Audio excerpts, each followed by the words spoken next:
Estoy muy contenta de poder saludar ahora a Elena Poniatowska. Me alegro muchísimo porque en tiempos tan difíciles como las actuales es una alegría al menos poder verse virtualmente. Antes de hablar, quisiera presentarla muy brevemente. Elena Poniatowska tiene ahora 88 años. Nació en 1932 en París y vivió 10 años en París hasta que la familia, debido a la guerra, tuvo que ir a México, de donde era su madre. Su padre es descendiente de Stanislao Augusto Poniatowski, el último rey de Polonia. Por lo tanto, ella nació como Hélène Elizabeth Louise Amélie Paula Dolores Poniatowska y su título es princesa de Poniatowski, pero ella cogió un camino muy diferente. Después de los 10 años pasados en Francia, llegó a México, se educó más adelante en internados en Nueva York y Estados Unidos, de monjas, por supuesto, y a la edad de 18, 19 años ya comenzó a hacer entrevistas que muy pronto fueron muy importantes y famosos.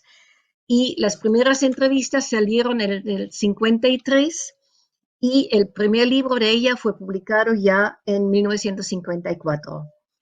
Y el último saldrá este año. Ella sigue publicando crónicas periodísticas por mes y en total tiene 67 años de actividad profesional, más de 30 libros publicados, etcétera, etcétera, etcétera. Y la primera pregunta entonces es, ¿cómo fue eso de llegar a México?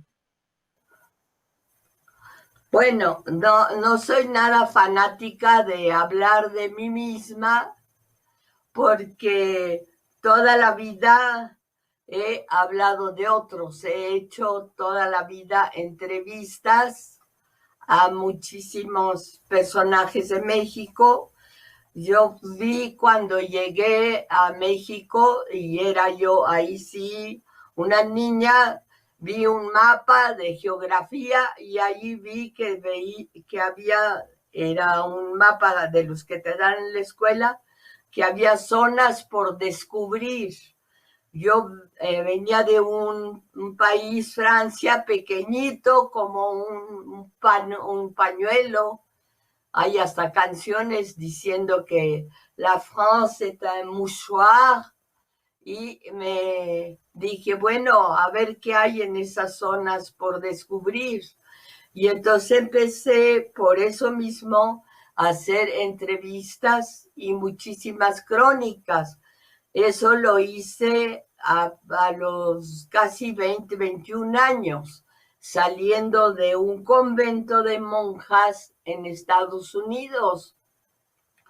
Pues fue un aprendizaje enorme para conocer mi país porque mis maestros, las personas que yo entrevistaba, fueron muy generosos y eran pues los de México los más sobresalientes. Por ejemplo, entrevisté a Alfonso Reyes, a un Octavio Paz muy joven que tenía un dientecito sobre otro, luego todo el mundo se arregla los dientes. Entrevisté a un Carlos Fuentes, que era la primera entrevista que yo hacía, no había escrito una novela que se llamaba La región más transparente. Él tuvo un éxito fenomenal. Y luego así, miles de actores, de actrices.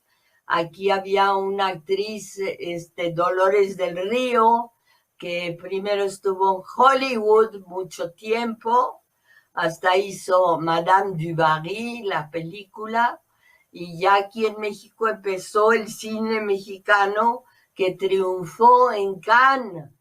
Triunfó, por ejemplo, María Candelaria en Xochimilco, que llevaba todo clase de rábanos y de flores, y era muy pobre, con trenzas. Todo eso fue una experiencia muy grande. También María Félix, pero también visitantes, gente que venía a México. México durante la guerra o después de la guerra se convirtió como en un sol, todos querían venir, algunos querían venir a hacer fortuna, porque todavía Acapulco era pues una playa virgen. En México todo era virgen, todo absolutamente, y todo estaba por hacerse. Y yo tuve la suerte inmensa de pertenecer a ese México que pues me dio tanto por parte de mi mamá, que mi mamá tiene un apellido bastante poco común porque se llama Amor. Amor, pocas, bueno, hay apellidos, bueno, Octavio se llama Paz, como La Paz, hubo una poeta, Eunice Odio, entonces son apellidos, yo creo, anarquistas.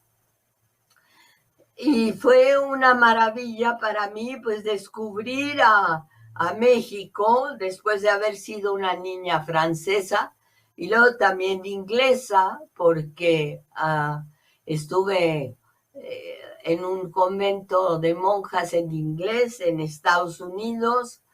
Fue una maravilla descubrir a esta cantidad de gente llena de talento.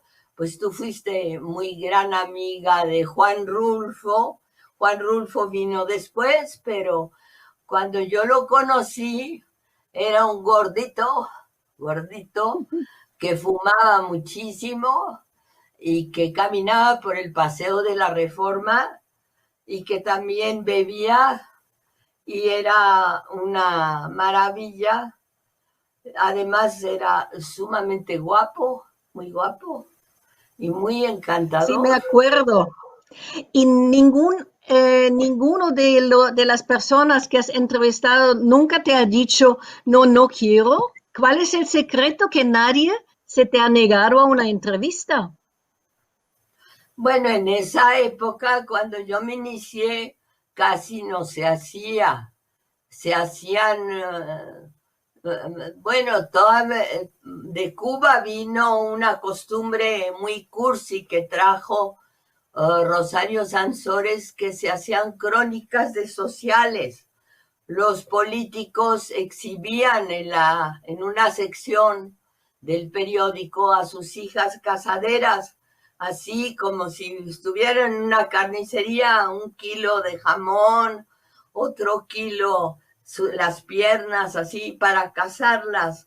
Y una amiga que yo quise muchísimo, casada con un gran pintor, Alberto Gironella, cambió Sí. todo el periódico y se empezaron a hacer entrevistas.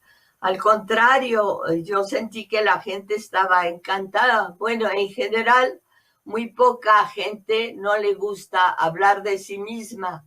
El ego siempre es fuerte, la gente quiere que la vean, quiere que le hagan caso, quiere que, incluso en Cuernavaca, recuerdo que hubo unos sacerdotes que quisieron que se hablaran de ellos, que se llamaban, se llamó Le Mercier, tuvo una experiencia en un lugar al que le pusieron Emmaus, y allí Le Ya. Mercier mandó psicoanalizar a todos sus monjes, a todos los que iban a ser sacerdotes, a todos los religiosos, todo que pedían perdón, y eso hizo que todos se salieran después del psicoanálisis, que fue una experiencia interesante porque los psicoanalizó una mujer y todos se salieron del convento.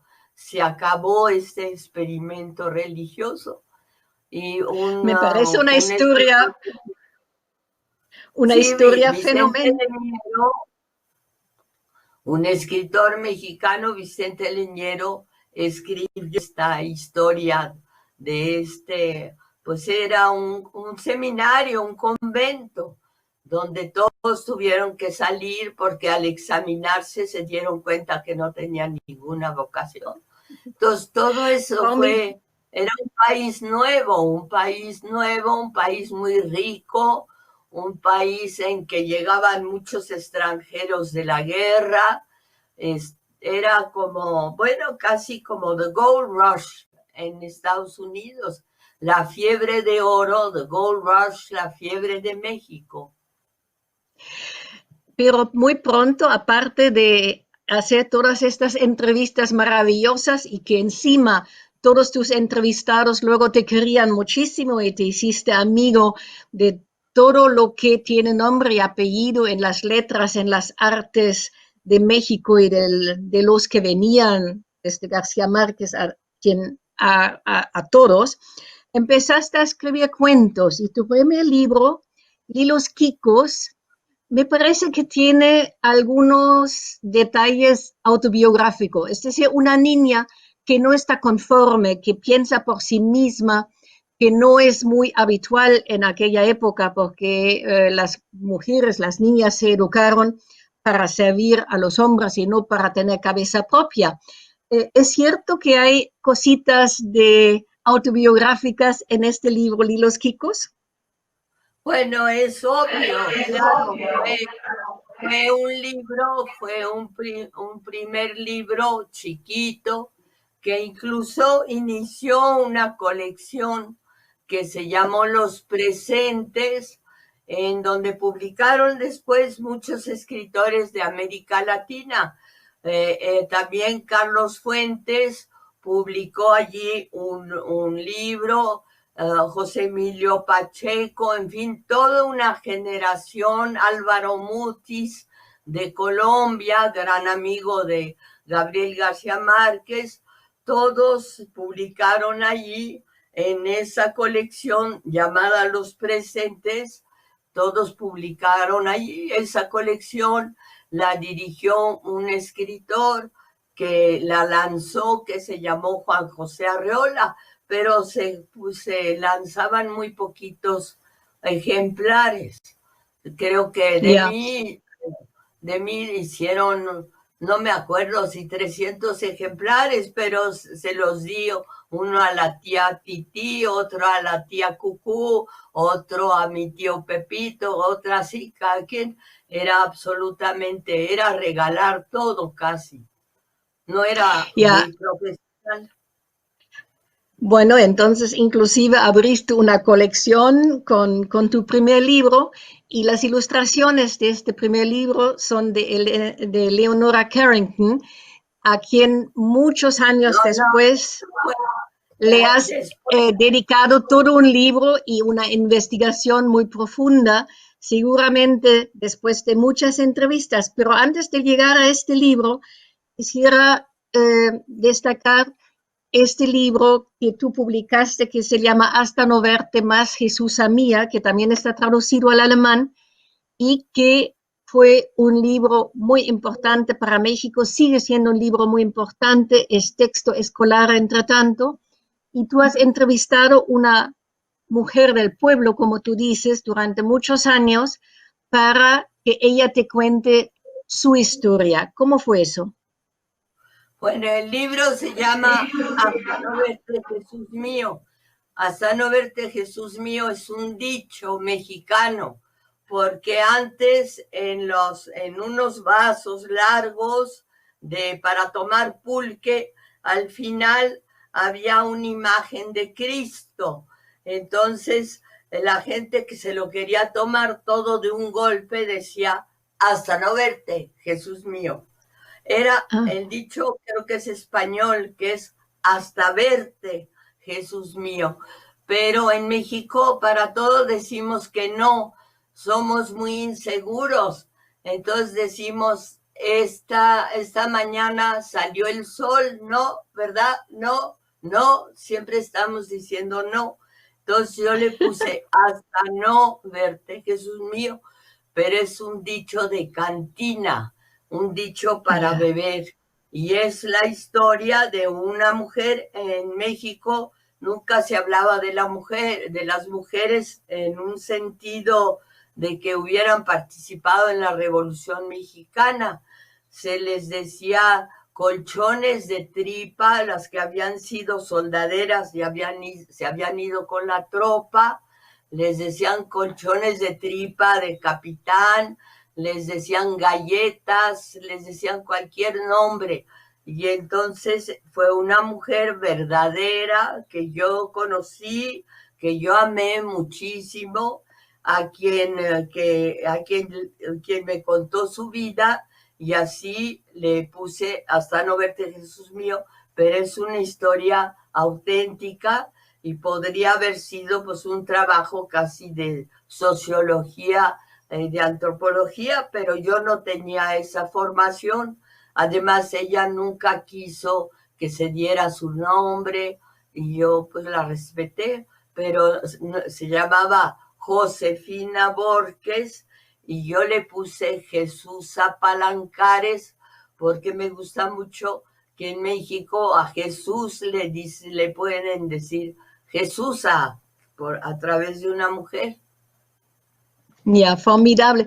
Este libro, desde luego, te hizo famoso y es la historia de la soldadera, de una soldadera de la Revolución, a quien más adelante le dedicaste también todo un libro, Las soldaderas, cuando escogiste otras cosas.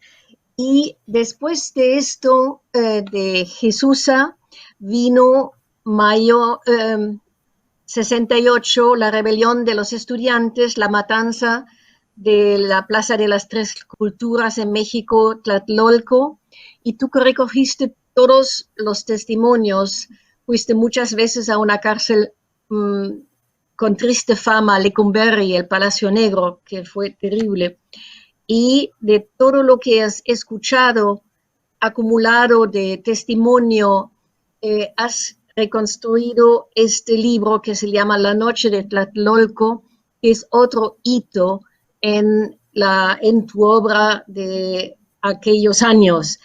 Y es un libro que hasta hoy estremece. ¿Cómo fue la reacción a este libro que los políticos seguramente no querían mucho? Bueno, el libro fue clandestino. Se dijo que el gobierno lo iba a recoger en las librerías, pero nunca ha habido un sistema publicitario más eficaz que decir que el libro lo iban a recoger en las librerías, porque se vendió, creo que en un mes se vendieron 2 ediciones, se vendieron muchos libros en muy poco tiempo, porque era un libro amenazado. Eso fue lo que le sucedió a ese libro, y además yo tuve durante unos meses a un carro estacionado frente a mi casa con 4, todo era caqui, el coche era color caqui, el uniforme, los trajes de los hombres eran caqui, sus colores de su cara eran caqui, sus ojos caqui, todo caqui, y estaban allí afuera. Y yo un día me compadecí de ellos y les pregunté si querían un café y me hicieron así, que se enojaron. Pero fue una especie de, como para que a mí me diera miedo por haber escrito ese libro. Pero después ya cambió el presidente de la República y ya como que ya no hubo tanta persecución.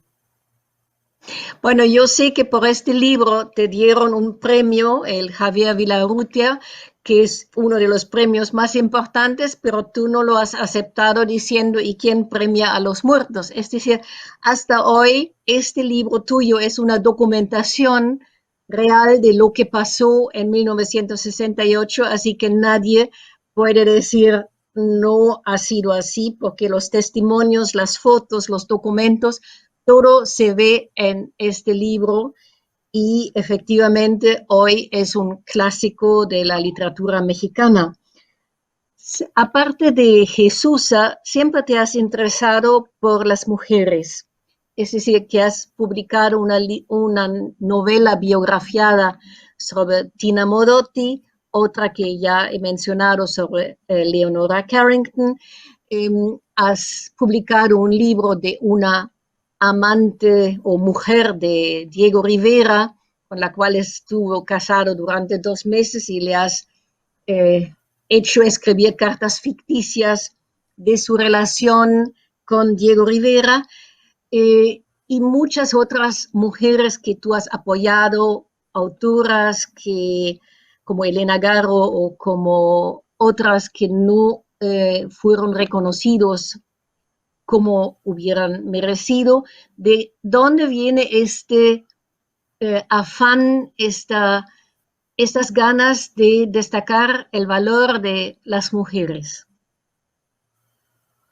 Bueno, tú lo sabes mucho mejor que yo, que las mujeres en México pues no son tomadas en cuenta. Bueno, hay una mujer que según Octavio Paz es el mayor poeta de toda América Latina, que es Sor Juana Inés de la Cruz, pero en general las mujeres pues se barrían un poco fuera de la literatura, se hablaba poco de ella.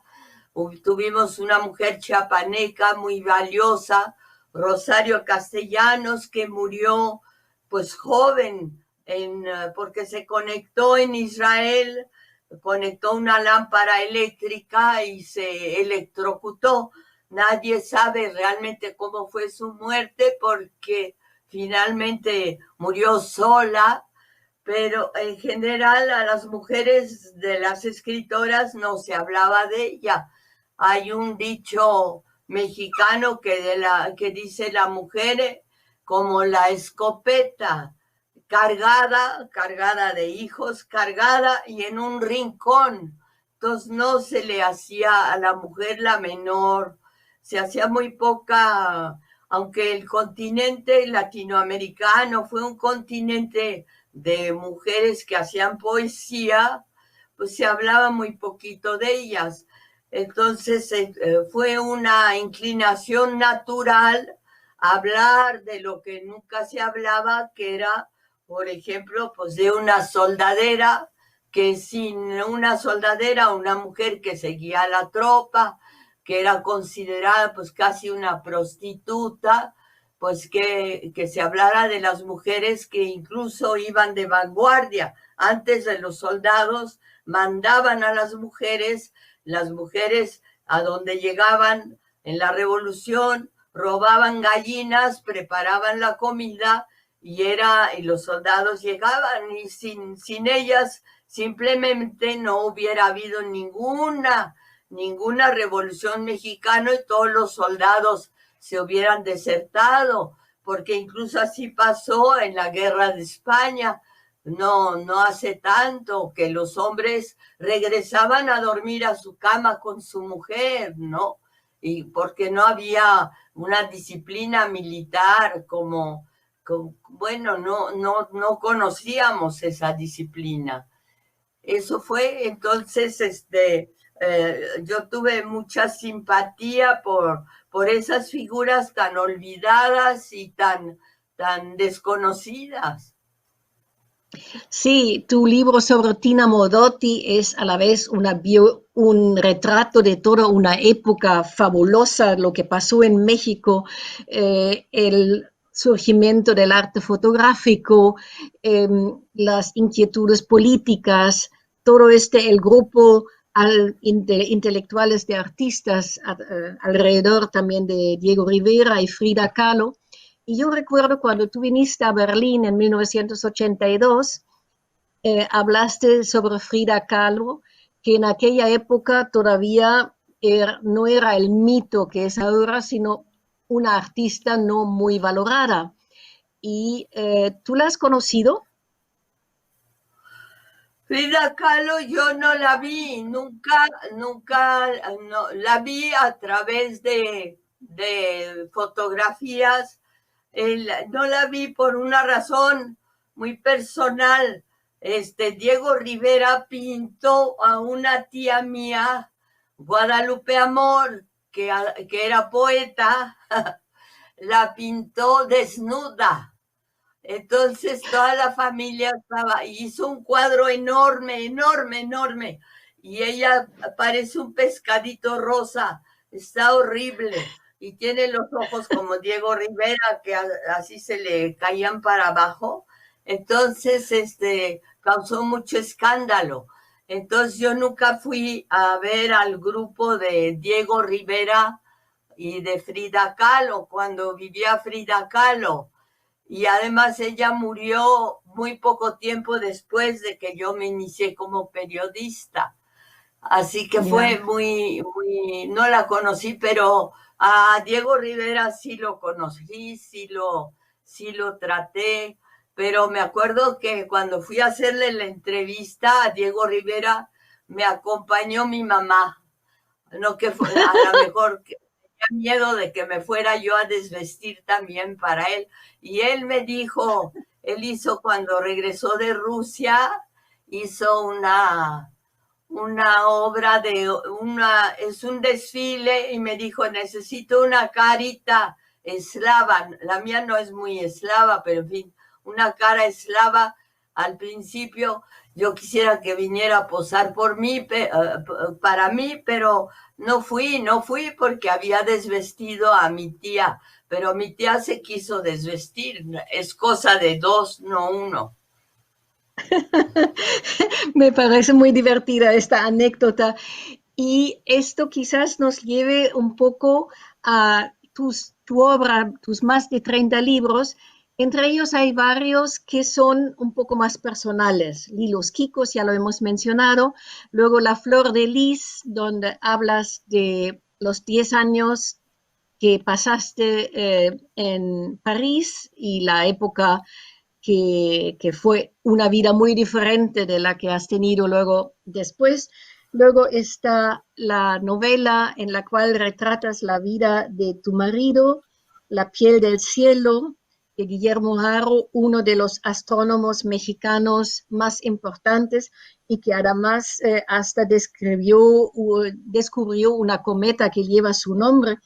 Entonces, a él también le has dedicado un libro hablando de esto.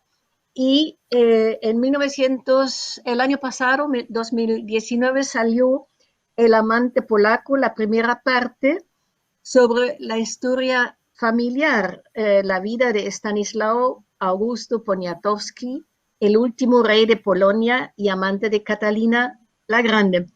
¿Por qué este interés, quizás un poco tardío, por tu familia tan famosa? Bueno, después, bueno, piensa que ya tengo 88 años.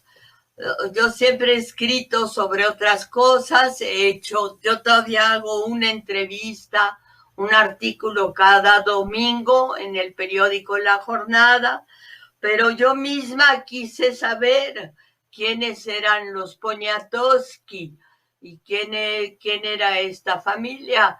Por ejemplo, yo sé que en Argentina hay gente que se llama Poniatowski porque una vez me empezó a escribir un señor que era chofer de taxi, también, pero mi mamá siempre decía, no, no, no, no son de la familia, no son de la familia, que el chofer de taxi no era de la familia.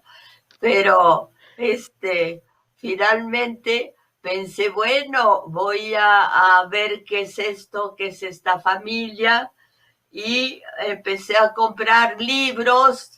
Sobre todo en México no hay absolutamente nada, nada. Hay muy poco sobre Polonia, hay siempre muy poco sobre los países del este, sobre Yugoslavia, Rumanía, no se sabe, ¿no? Checoslovaquia, no hay casi nada, como que no hay un lazo fuerte. Y entonces empecé a comprar libros en francés, en inglés, y claro que al leer a Catalina de Rusia, pues se tragaba, era una señora extraordinaria, una alemana, una mujer, pues yo creo que totalmente superior, que se tragaba a Poniatowski por completo.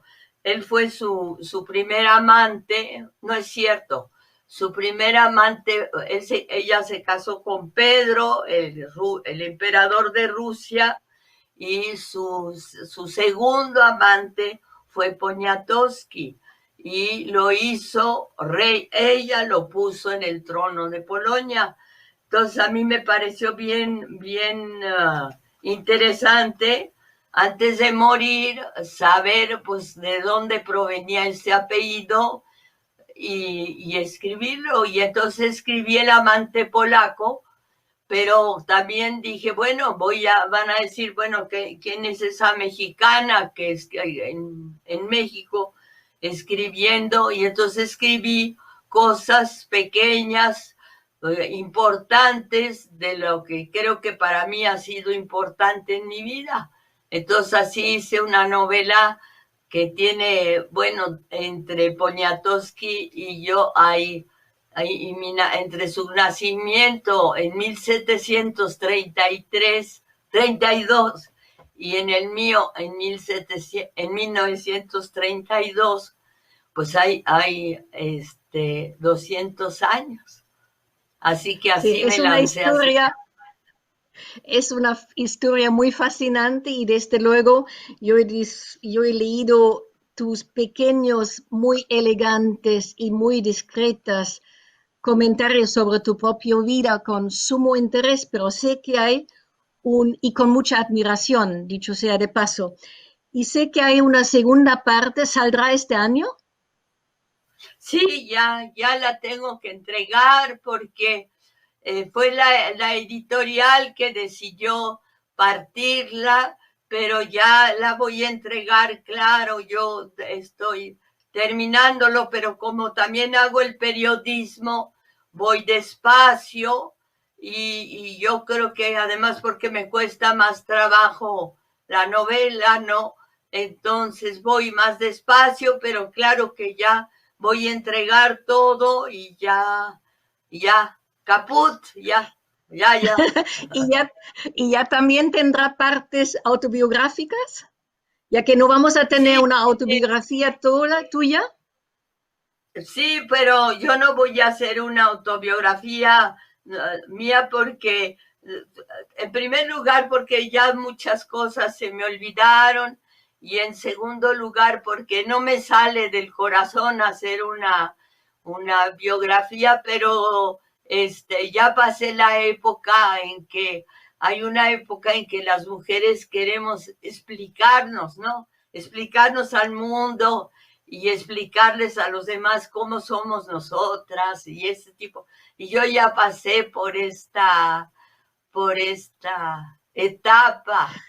No, Bueno, ya me costaría mucho yo, trabajo, pero sí quiero pues terminar este libro porque ya tengo otro libro en el pensamiento, pero lo que ya no tengo son los años. Tengo pocos años frente a mí.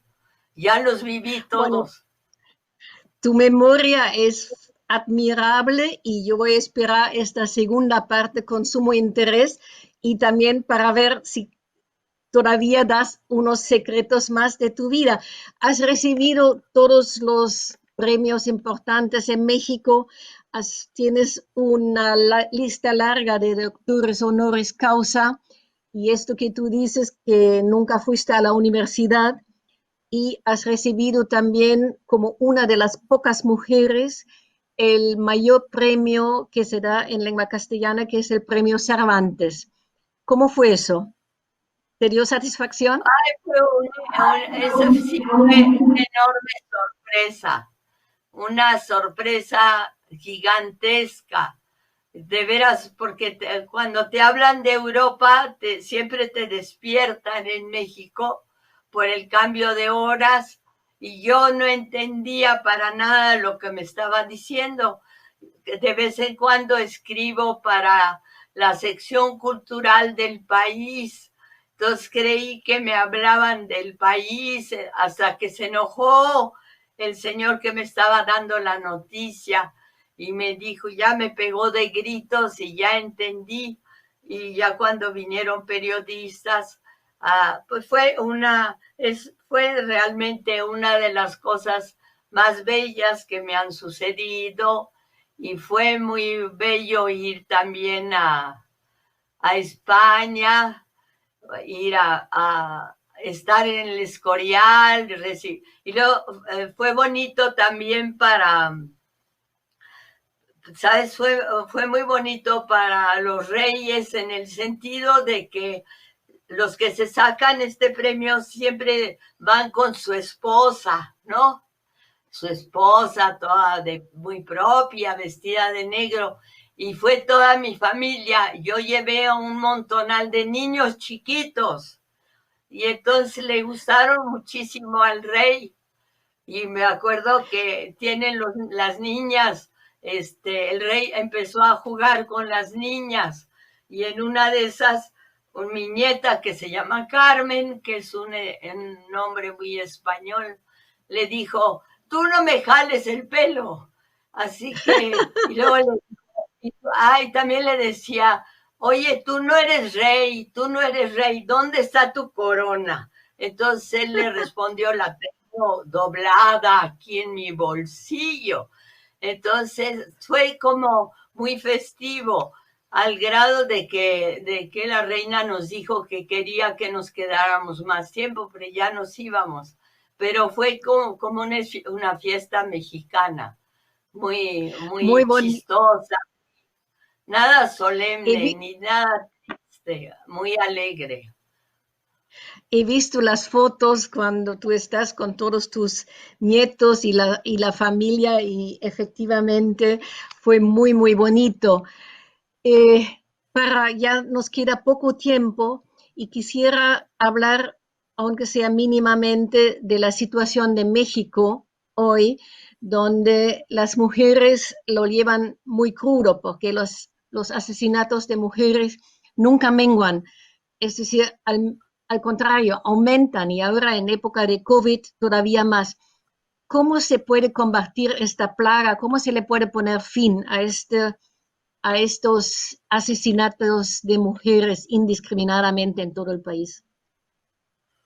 Bueno, son los grupos, tienen que ver mucho con el narcotráfico y con, claro, la corrupción gubernamental, con el poco también, pues el poco valor que se le da a la mujer en México. Siempre se dice que hay un dicho que la mujer, te lo dije ya hace un rato, que como la escopeta cargada y en un rincón, la mujer hace hijos y la mujer cuida la casa.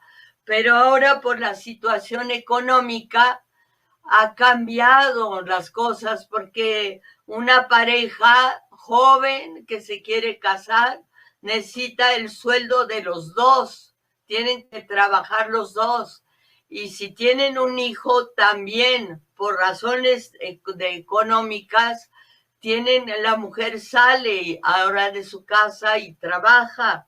Y ahora hay muchísimas mujeres profesionistas, pues de gran altura, de nivel importantísimo.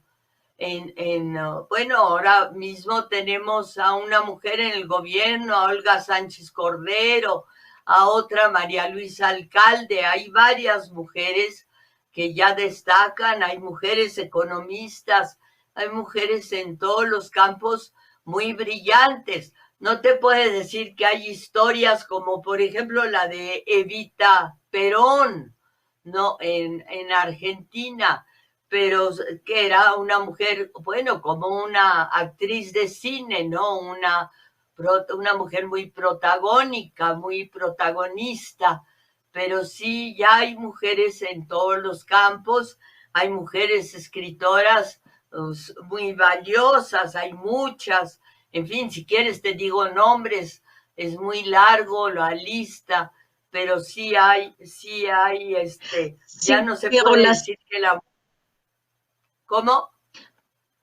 yo te preguntaba por qué no pueden parar estos asesinatos. Es decir, ¿qué hace el gobierno ahora para combatir esto? Esto es una cuestión de educación, que debe empezar en los hogares, que tiene que continuar en las escuelas, pero los feminicidios son verdaderamente Sí, escalofriantes. los feminicidios son escalofriantes, pero no puedes decir que, por ejemplo, en este año, que estamos ya en los meses, en septiembre, no se puede decir que ha habido más feminicidios que en años anteriores. Yo creo que ha habido menos, ¿no? Los feminicidios se dieron muchísimo en la frontera.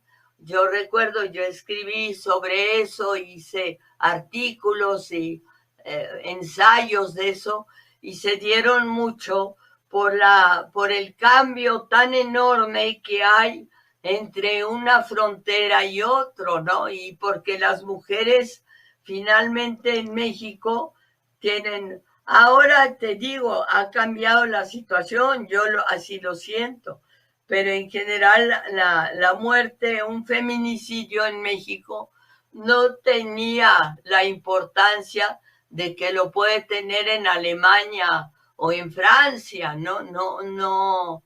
Las mujeres pues siempre fueron un poco las soldaderas, fueron secundarias, pero ahora hay miles de mujeres en la universidad. Si tú vas en México a la Facultad de Filosofía y Letras, el número de mujeres es muchísimo mayor que el de hombres, ¿no? Yeah.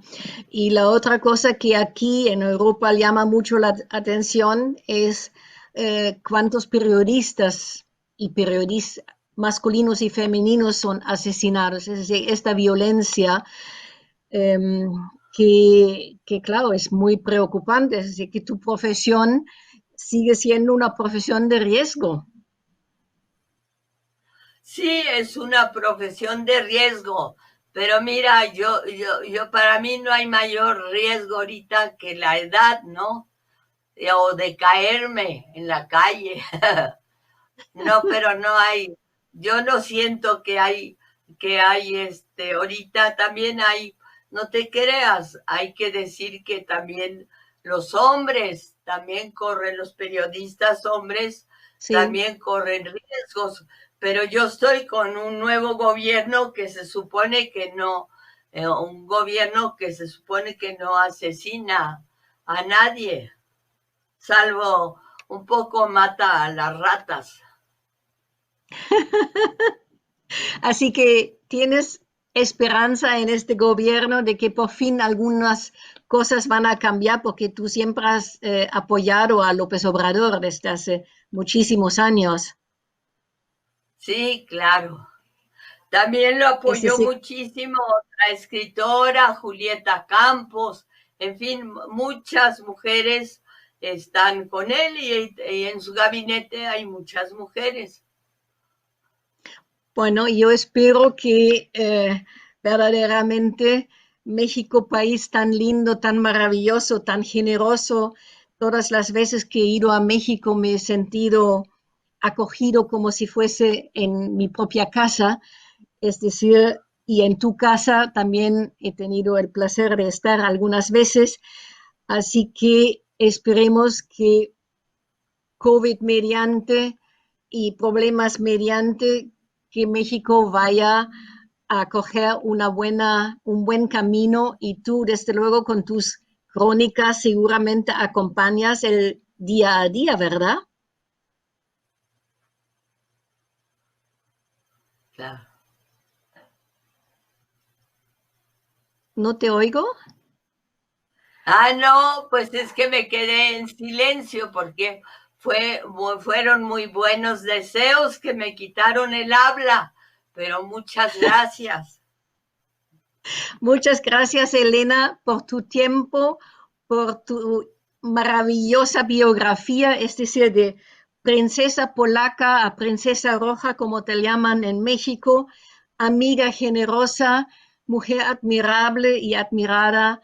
Así que espero que muchos lectores en Alemania van a coger tus libros, sea Tinísima, sea Frau des Windes sobre Eleonora Carrington, el libro sobre Jesusa, y espero que otros libros tuyos también van a encontrar el camino a las librerías alemanas, entre ellos El amante polaco. Gracias, muchas gracias. Adiós, querida Elena. Adiós, gracias.